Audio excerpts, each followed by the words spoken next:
Jay here, Stretford, Paddock. This is the Paper Talk. As you can see, I'm not in the studio. I'm actually in my kitchen. I'm not Old Trafford either. I'm in my kitchen. We're doing a video from my kitchen. It's not live, but still get involved in the chat and the comments. Load of stories to get through. And we will be at Old Trafford later for the Bournemouth game. So we'll have the watch along in the studio from Joe McGrath. We'll also have, not Joe McGrath, well, forgive me. Getting the wrong sloppy Joe from Joe Smith.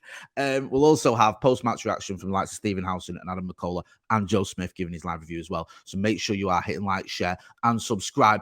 We've got a few stories to get through. We'll have some quotes from Erik Ten Hag, and there's been a link with a striker as well. So we'll get into all that. First of all, though, can we just take a little moment to have a little bit of Schadenfreude, whatever you call it, a little bit of laugh at Liverpool's result last night. Liverpool losing away at Brentford. Listen, happens to the best of us. Unlike United, though, when we lost away at Brentford, Erik Ten Hag, he took the L, didn't he? He said, right, that's not good enough. Got the players in for extra training. I think the Brentford players had run 13K more than Manchester United. So he made everyone run 13K more in training, including himself. They came in the day after the defeat and did a bit of training. Jurgen Klopp, not really taking the L as well as Erik Ten Hag did. He's been pointing a few fingers, basically blaming everyone other than his players for what happened at Brentford. They lost 3-1. You know, it was a result they obviously expected to win, and the Liverpool boss was saying that Brentford stretched the rules and was criticising the officials. It's not like him, is it, to blame the officials on it? I think at one point he said that talking to the fourth official was like talking to a microwave after Brentford's third goal wasn't disallowed. He felt it was a foul on Ibrahim Konate, but I didn't. I thought Konate was just a bit weak, and was it Mbemo or whoever it was, sorry, for Brentford, was a bit stronger.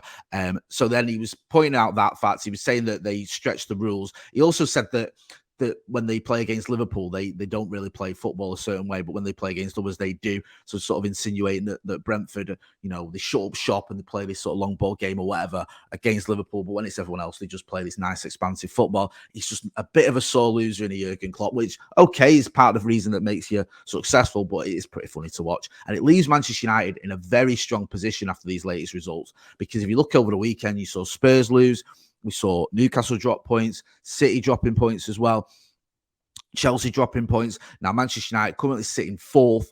We're 2 points above Tottenham. We're 2 points below Newcastle with a game in hand. So if we win tonight, we can go third. Liverpool now 4 points behind us, having played a game more. So it's a massive result that for Manchester United. We look at how close the top four race is, then yeah, you know, despite the fact it's always funny to see Liverpool losing games, it's even better when you know that this could have a positive effect on Manchester United, and hopefully we can get the result tonight against Bournemouth, because you know, that'll just be a bit typical of Manchester United, wouldn't it? Everything's going our way, and then we drop points at home to a side that, to be honest with you, we should be beating. Erik Ten Hag was he's been talking about Old Trafford and making it into a bit of a fortress. He was asked about New Year's resolutions. I think he was talking to the MUFC or to the Manchester United official account. You know what I mean? Talking to talking to his employers, shall we say? So he was asked about making Old Trafford a fortress, and he said, "Yeah, definitely, it has to be. We want to be resilient, and we want to be playing with discipline in our game. We express that with 11 in attack and 11 in defence. It's about doing your job, being hard to beat in every duel as a team, in every game, and we are heading in the right direction. So we are happy with that." But we can't be satisfied, as we don't want any laziness, and laziness means the performances will drop. So we have to keep focused and keep improving on details. And I love this bit, and keep getting better every day, because good is not good enough.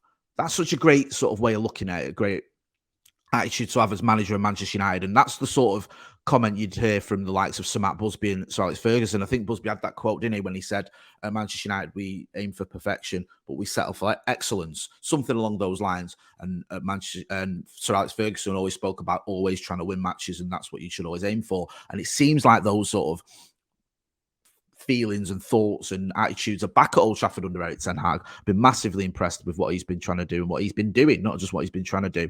And when you hear quotes like that, it does sort of give you that feeling, it gives me anyway, that feeling of positivity.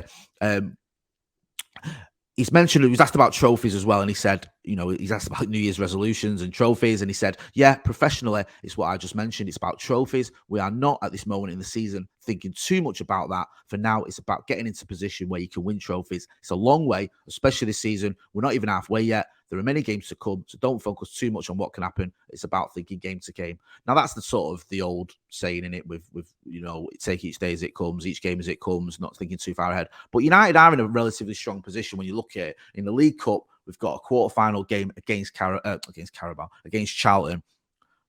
A winnable game, let's be honest. Charlton at home, they're in League One. I think they're 17th in League One. Let's not pretend that Manchester United shouldn't be winning that football match. You win that, you're in the semi-finals of a cup competition, so you've always got an opportunity there. Barcelona in the Europa League is going to be very difficult, but again, United, I think I said this earlier, I said it last night, I think on the podcast, I think our 11, if we've got a fit 11, I know we're going to miss Lisandro Martinez for the first leg, although Luke Shaw at left centre-back's doing a fantastic job. United's 11, if everyone's sort of fit, can do a job against anyone. I think we're capable of beating anyone if we've got one of our strongest teams out. I think it's only when we get one or two injuries over the course of a season that you might start thinking, okay, that's when it becomes problematic. So we're in decent positions in the Cup. We've obviously got Everton at home as well. Again, another winnable game in the FA Cup. So looking at it, you're thinking if United do want to go for trophies, then there's every reason to believe we've got a good chance of adding some silverware for the first time since 2017. Obviously, the league, well, you expect the league to be priority, but we're in a strong position in the league as well. So things looking quite good for Manchester United at the minute. But you can see with Erik Ten Hag and what he's been saying that, he's not sort of resting on his laurels and he's not saying, well, that's it now, we're sorted. There was talk, I think, after the Wolves game about, players coming in and whether he wants to buy a player or whether he expects anyone to come in. And he mentioned that and he said, I think we have a good team when all the players are available, similar to sort of what I've been saying. But with many games coming up, I think there is a need when he's asked about transfers, but you need one who can have an impact. Otherwise, you are just burning money and you don't strengthen the squad and it doesn't help you. Now, I think from everyone I've seen interacting on social media, from people I've spoken to at the game, everyone sort of agrees that we need reinforcements. We need another attacker. Now, you look at it and you go, Marcus Rashford's absolutely firing, banging the goals in. Anthony Martial's having a decent run a run of games after his injury problems. But there's always the chance that either, the goals dry up a little bit or one of those two gets injured, especially Anthony Martial, who's already had injury problems this season. The game against Wolves as well, Martial, he wasn't really at it, was it? Now, I like Martial, and I know there's still a few question marks around him, considering over the last few seasons hasn't been great, last couple of seasons in particular. But I think that the games might have just caught up with him a little bit because he's gone throughout the season, not really playing, being injured a lot. To the last few games, I think you have those preseason, I keep saying preseason, you had those friendlies against Cadiz and Real Betis. Then you have, I think, was it Burnley, Forest, and Wolves? I think he played in all those games. He certainly played a lot of minutes in those games. So it might just caught up with him a little bit. I'm hoping that's what it is. Now, a player we've been linked with who could come in is Marcus Thuram from Borussia Mönchengladbach. Few stories doing the rounds. I think there was a story in the Mirror the other day. There's been stories in the Manchester Evening News, a few other stories on websites as well, linking us with the striker. Now, he's available, I think, for a relatively cheap in today's market price of around anything between 20 million to 40 million euros, depending who you're listening to. 25 years old, so he's not a kid. I've not seen a lot of him. We all saw him in the World Cup final, then he had that little cameo. But if you're looking just going off numbers, and sometimes you have to go a little bit off numbers if you're not watching the Bundesliga every week, which I'm not, if I'm being honest. His numbers are very good. 15 appearances in Bundesliga, 10 goals, 3 assists this season. In the Cup, he's got 2 appearances, 3 goals and 1 assist. So that's 13 goals and 4 assists in 17 appearances. So that's a good return if you're just going off the numbers. So you can look at it and you go, would he be the perfect person to come in and maybe rotate or be a backup to Anthony Martial when Martial's injured? Probably. I think for me, I know Thuram's ahead of him in the French pecking order, but I would still think that Martial leads the line if he's fit. And if we do get Thuram, and it's a big if, I'm not going to lie to you, then he could be someone who comes in and maybe does a job as a backup or rotates, or maybe, you mix it up a little bit. Who knows with terms of players sort of moving into different positions and all that sort of stuff. We'll have to wait and see. There was talk of it only being United only doing a loan deal for someone this transfer window. João Felix being the main target there. I spoke about that yesterday in my paper talk.